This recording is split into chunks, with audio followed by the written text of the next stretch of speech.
నేను చిన్న స్టోరీ చెప్తాను. స్టోరీ ఏమంటే, నాకు తెలిసిన ఒక అన్న ఉన్నాడు. మా నాన్న వాళ్ళ నాన్న పార్ట్నర్స్ లాగా బిజినెస్ చేసేవాళ్ళు. సో వన్స్ అపాన్ టైమ్ వాళ్ళ నాన్న చనిపోయారు. సో మా నాన్న అన్నని బాగా మోటివేట్ చేశాడు. సో మా నాన్న హెల్ప్ చేశాడు. So get in to the మళ్ళీ బిజినెస్. అండ్ మా నాన్న చనిపోయాడు. సో దాని తర్వాత నాకు నిజంగా నా సొంత అన్నలు ఎట్లయితే నన్ను సపోర్ట్ చేస్తారో అన్న నాకు సపోర్ట్ చేస్తాడు. ఎట్లా అంటే, నాకు ఏది కావాలన్నా అన్న నాకు ఇది కావాలి అంటే అందరుండి ఇచ్చేస్తాడు నాకు. అది ఎంతైనా కాస్ట్. డ్రోన్ 2 lakhs రూపాయలు డ్రోను నాకు ఇచ్చేసాడు.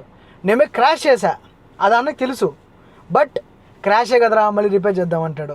దానికి ముందు బండి కావాలన్నా రేస్ బైక్ నాకు ఇచ్చాడు, వాడుకోరా అని చెప్పి. అండ్ నాకు ఏ కష్టం వచ్చినా ఫస్ట్ పోయి డోర్ తట్టేది అన్నదే. అన్న నాకు ఇది నాకు అర్థం కాలేదు, ఏం చేయమంటావు అనేసి. సో నన్ను కూర్చోబెట్టి గైడ్ చేసేవాడు ఆయన ఒక్కడే. సో అన్న థ్యాంక్ యూ వంశీ అన్న. దీని మించి ఇంకేం చెప్పలేను.